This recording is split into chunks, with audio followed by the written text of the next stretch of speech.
Welcome back!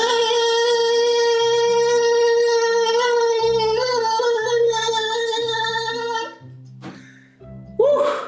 Welcome back, everyone, to another episode of Mumbles. Now that I got that out of my system, we're going to be doing a game review today. And this is a game I'm really excited to bring you guys. It's a very awesome game.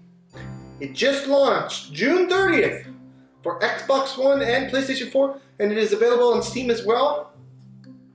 That game is Aerea. Now, this game is a little bit different from other games. It is an RPG, but it is a musical-based RPG. Basically, in the world of Aerea, you can choose to play as one of 4 instrument students of the Great Master Grudo? I think I'm saying that right. I don't know. You know I butcher your name, guys, so sorry in advance. But you are basically a student of the Great Master Grudo. Now, you can pick 4 characters from this, all of whom wield instruments as their modes of attack. Now, basically, what happens is something goes wrong in this world, and you are tasked with bringing back the primordial instruments to restore balance to the world. Now, this game is a local. Now, by local, I mean you have to be basically in the same room. It has multiplayer, but it has to be local, in the same room. So, for example, let's say you have 4 friends or 3 friends that you want to play with. You can each pick a character, and you can play as those characters then.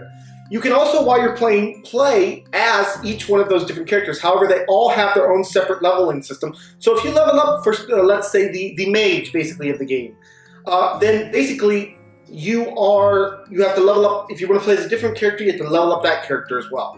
So basically, that is what Aerea is. It's a musical-based RPG. I love anything that has music in it or anything like that. I'm a big, big, big fan of music. I just love music. I can't say that enough. So this game really attracted me. So now let's get into the meat and bones of this game, guys. First off, the graphics. The graphics in this game have a lot of charm to them. They're very bright and vibrant and colorful. Everything about the graphics in this game screams good game. Now, the soundtrack in this game is probably the best thing about this game. It has a simply gorgeous soundtrack to it. The music, the way that you use the instrument, everything about the sound is awesome, guys. Controls. The controls in this game work fairly well. The one thing is you can't move the camera, so that could be a little bit of a detractor at times. But besides that, really, the controls are very solid and everything is done very well. You can, if you want to, and you don't like the location of where a button is that you have to press a lot, you can change that button to a different control. You can customize the controls any ways that you want. So I always enjoy when games do that. Now let's get into the gameplay, guys. The gameplay in this game is overall very good. There are a couple detractors from it, which I'll talk about in a minute. But for the most part, the gameplay in this game is very good. Now, there is a leveling system in this game, and as I said, there is individual levels for each character that you play as. So, you know, roundabout, however you want to do that during the gameplay. Now, the leveling system, the way that it works is you level up, and you have to go back to the main base in order to basically level up. You can level up things like your defense, your health, your attack points, things like that. You can do all that just like in a normal RPG. There are side quests that you can do as well in this game, but most of them come down to, you know, killing enemies, things like that. You know, the simple kind of stuff. So that is what the gameplay is. The main cons in this game are simply, well, I have a couple of them. First off, the replayability. Once you beat this, probably not that good. Probably not going to play it again. The length of this game is fairly short. You can beat it probably in a couple sittings, if that, and you'll be done with it. Finally, the 2 biggest cons I have about the gameplay are simply this. First off, the difficulty. When you're playing by yourself, I think this is a game that's meant to be played with friends, and I'm not knocking it, but I was only able to play it by myself. I couldn't get friends together to play this, and so you have to understand it's coming from a person who played it by themselves, from my point of view. So by my point of view, the combat and things were very easy, and I suspect that as you get more friends together to play this game, the bosses and stuff get harder. So, you know, if you get that brother, that sister, this is a great game to play with them. But by yourself, things can get a little mundane and a little bit too simple at times, and there's no difficulty slider.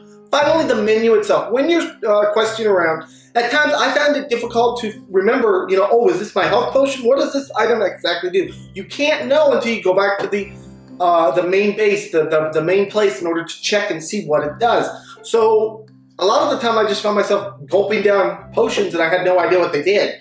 So that was never a good thing. So really all that's left to talk about is what Aerea gets on our Mumbles game review. This is a gorgeous game. It really is. I love the idea of it being musical based, musical weapons, musical, you know, good sounds and stuff like that. I loved everything about this game. It just had a couple detractors for me. And I think that is more based on the fact that I played this single player wise, and this game was more meant to be played with friends on the couch. But today, Aerea gets a 6 out of 10. Now, what I do want to say is this. Anyone who has musical experience or, you know, plays instruments regularly is going to love this game because of the music and all that stuff. Kids, this game is like made. Kids are going to love it. I promise you, kids are going to love it. It's not one of those games where you have to worry about, oh, there might be, you know, cursing or this or that or anything like that. It's just good, clean fun. Like, other than, you know, killing bugs and stuff like that, it's just good, clean fun. So I do want to say that. Also, I want to stress the fact that if you play this with friends, I feel that this is an 8 out of 10 game if you play it with friends. You know, when you're having fun, you got friends around, you're having fun, you know, you're joking, that's an 8 out of 10 game, without a doubt. But when I'm just playing this solo by myself, at times I felt like, you know, the quest could kind of drag on and things could kind of, unfortunately, just playing by myself, I wish there was more to it playing by yourself. When you have other people with you, I do honestly believe this is an 8 out of 10 game. But by yourself, this game only gets a 6 for me. Still a great game. You should definitely check it out, especially if you know, like instruments, music, and stuff like that. This is the game for you, I'm telling you right now. But yeah, guys, this has been another episode of Mumbles. I want to thank you all so much for joining me. Please smack that subscribe button, smack the like button, smack all those buttons. Let me know what your guys' thoughts are on this game if you played it, what your thoughts, what kind of score you would give it. Anyways, guys, this has been another episode of Mumbles. I want to thank you all so much. Have a great day, everyone. Bye-bye.